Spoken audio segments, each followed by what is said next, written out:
その素晴らしいエネルギーに触れると、it's reminiscent of looking at your soul. それはあなたの魂を見上げているのと同じ、それを思い出させてくれます。So that's where religion really connects us. で、そこで宗教というものは私たちをつなげてくれる、そういう装置になっていきます。If you go to Rome あなたはローマに行きます。and you go to St. Peter's Basilica そして聖パウロ寺院の聖堂に行くとします。 and you look up, 上を見上げると you are overwhelmed. 感動する、ね、圧倒されるでしょう。It lifts your spirit. It pulls you out of yourself. あなたのスピリットは本当にですね、こう高揚してきて、で本当に上の方に、上がってくれる。スピリットは上に上がっていく。So that's where religion really helps us to connect to that higher aspect. だからそういう意味では宗教っていうのは私たちのより高次の側面と自分をつなげてくれるものなんですね。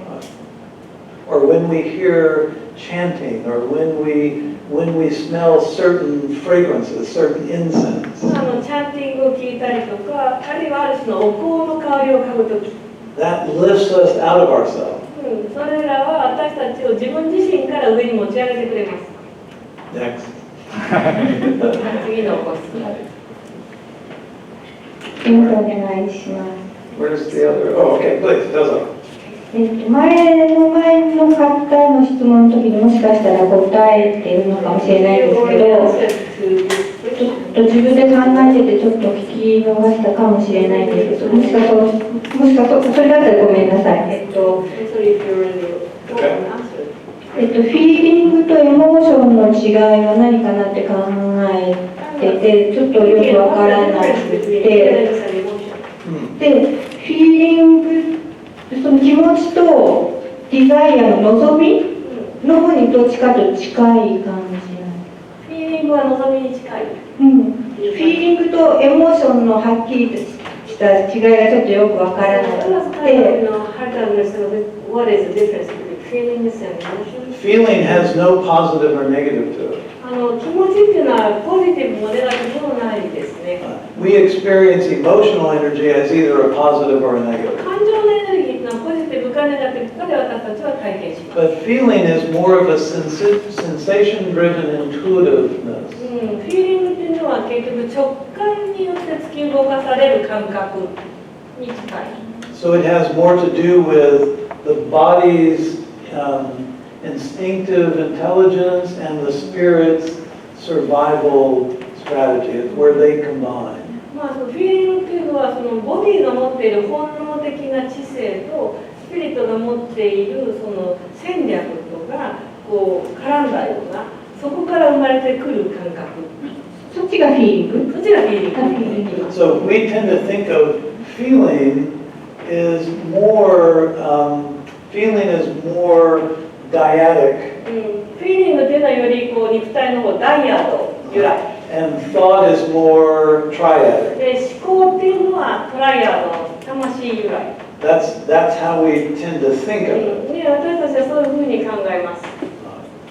You know, the emotions, like in psychology, there's only 4 emotions. That's what you are talking about? Well, again, feeling is not emotion. 基本心理学では感情っていうと4つのベーシックしかないというふうによく言われていて、怒りと喜びと悲しみとあとなんだっけ。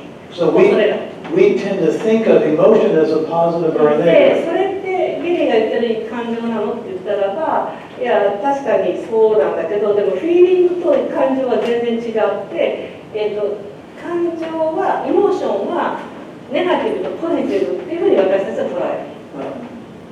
そうするとそのフィーリングっていうのはなんかどっちかというと望みに近い感じがする。So like feeling is kind of like a desire near. No? 違います。とは違う。Feeling is we could say that feeling is intuitively driven. 実際フィーリングっていうのは直感が動かしていくというふうに思います。So when you go to sleep at night, 夜ね、あなたが眠りにつくとき、then there's this natural disconnect between thought and feeling. 思考とフィーリングは自然に分かれていくんですね。It allows you to go unconscious. で、そうすることによってあなたは無意識の眠りに入れるので。So when you're awake during the day and you separate thought and feeling, you're basically unconscious. で実際にこう普通起きていてで思考と、感情がバラバラになっていてもそれは無意識にやってることなんです。It's like you're sleepwalking. だからまるでもう無有病者のように生きているということなんです。So when you wake up in the morning, 朝目が覚めた時、 a feeling stirs the thought. So a feeling brings the thought and back into. フィーリングが刺激を受けて、でそのフィーリングを感じるとこの思考が戻ってくる感じ。So then that reason you wake up in the morning is thought and feeling have joined. で朝だから目が覚めるっていうのはフィーリングと思考が一つになる。But then as you start rehearsing the future and resolving the past, they begin to separate. でもまた日中ですね、過去を解決しようとし、未来をリハーサルしようとするとまたそれがこうね、バラバラになって。And then when an external stimulus brings you into focus, then thought and feeling come back 何 together. か外側の刺激でよってヒュッと自分がこう思考と感覚が一緒になる時があっ When you て、 daydream, they で separate. 一つになる。でもまた白チューブの方に入っていくとまた場合はね、分離したり。So it's really kind of this thing that だ happens. から日中はこういうように思考とフィーリングがくっついたり離れたりしている。 But for most of us, でもほとんど we の私たちは try to keep our thought and feeling as far apart as possible できるだけですね、思考とフィーリングをね、分離させてるんです。 because if we bring them together, we have this feeling of vulnerability. なぜなら一つにしてしまうと、自分は非常に傷つきやすい状態、か弱いっていう感覚に襲われるんです。 And that really shakes us. で、それが結構私たちをですね、こう揺り動かしてしまう。 And we reserve our feelings of vulnerability for special people. そして自分のですね、このか弱い、全部をこうさらけ出すようなその感覚っていうのは特別な人にしか見せたくない。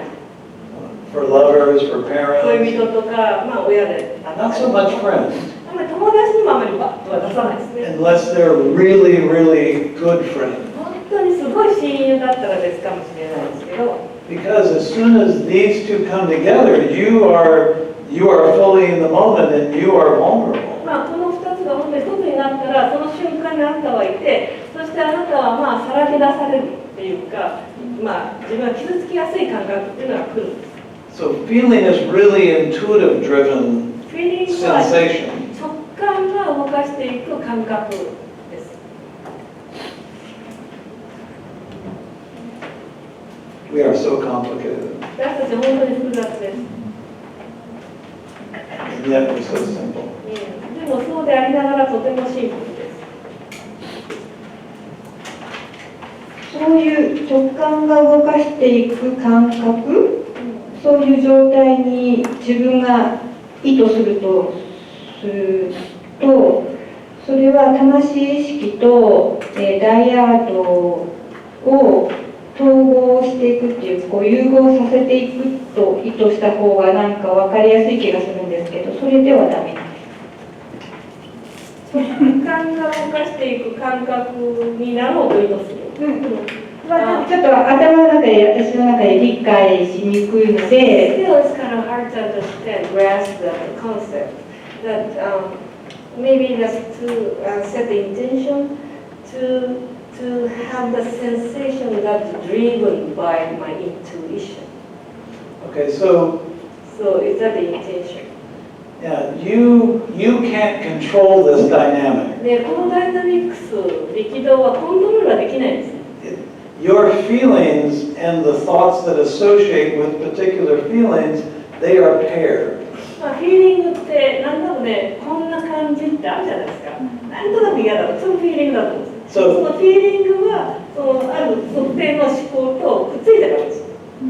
イコール。They are paired. ペアです。Have you ever been lied to by somebody? 誰かに嘘をつかれたことってあります？あると思います。はい、あります。はい。Did you have a certain feeling when they were lying to you? で、なんか嘘をつかれた時ってなんとなくこうフィーリングってありません？感覚。はい。But did you try to keep the thoughts of that feeling away? でもなんとなく嘘つかれたなってなんか感じてもそれをこうね自分の思考を否定することもありますよね。感じないようにします They try ね。 not to feel that. Yeah, well, you're trying to separate the thought and the 思 feeling 考とフィーリングをバラバラにしようとするわけですよ。 because you know you're being betrayed. で、っていうのは、今裏切られてるってどっかで分かってるんだけど。 But the cost of acknowledging the betrayal is too great. でも、それを裏切られているんだということを認めることはあまりにも代償が大きすぎる。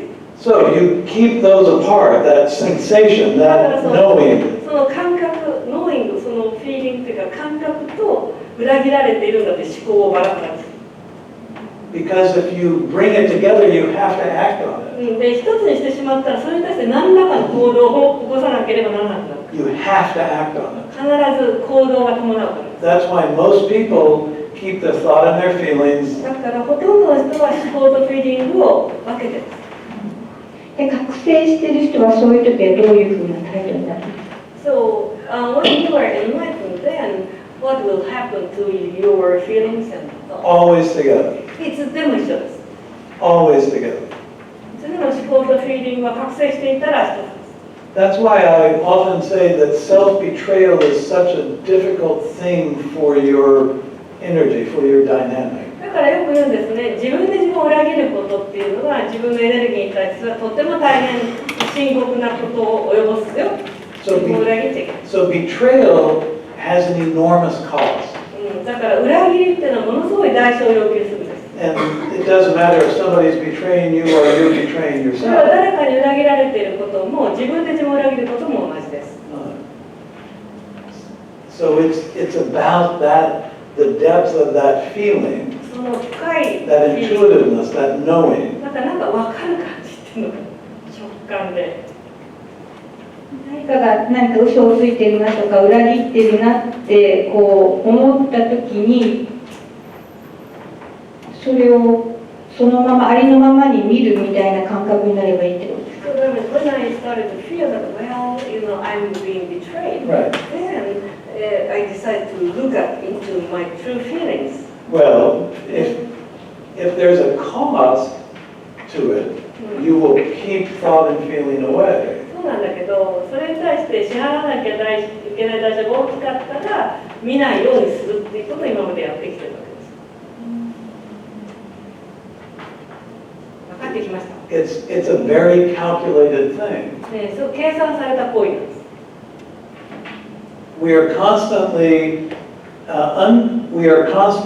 unconsciously 私たちは常にですね、無意識的に、assessing what is of value and what is not of value, その何が価値があって何が価値がないかっていうことをいつも評価しながら、 and what will cost us and what will not cost us. で、これは代償支払わなくていいとか、これは支払わなきゃいけないっていうものをいつもアセスメント、評価しながら生きてる。 And we learn that from body language, from tone, and from words. でそれは小さい頃からですね、ボディーランゲージとそれと声の調子からもういろいろ学び始めていて、 So that training gives us that mechanism. でそのトレーニングによって私たちはそういう仕組みっていうものを取り入れている。 And that training is what allows us the luxury of having our thought over there and our feeling over でそ there. のトレーニングしつけによってですね、思考とそれから気持ちをバラバラにするという贅沢を体験しているんです。 Have you ever been around somebody who's 100% honest all the time? 誰かね、もう常に 100% 正直な人のそばにいたことあります？いないと思います。 No。 Yeah. And do you know why? どうしてかわかりますか？ If you were, you would feel exhausted. 多分ね、そういう人のそばにいたら疲れ切っちゃうと思うんです。 It would exhaust you 疲れるでしょ。 because you're having to manage this now, consciously manage it. なぜなら、あなたはこれそういう人のそばにいると自分が意識的にこれをやらねばならなくなるからですね。 And then the desire is to get the hell out of there. そうするともう本当にね、こう望み、欲望っていうのはね、ぐちゃぐちゃになってくる。なんか理屈は分かったんですけど、 Yes, I understand the mechanism of this. Yeah, it's an important thing to understand about how you are as a human. だから人間として自分がどういう仕組みの中に生きてるかっていうことを理解することはすごく大切。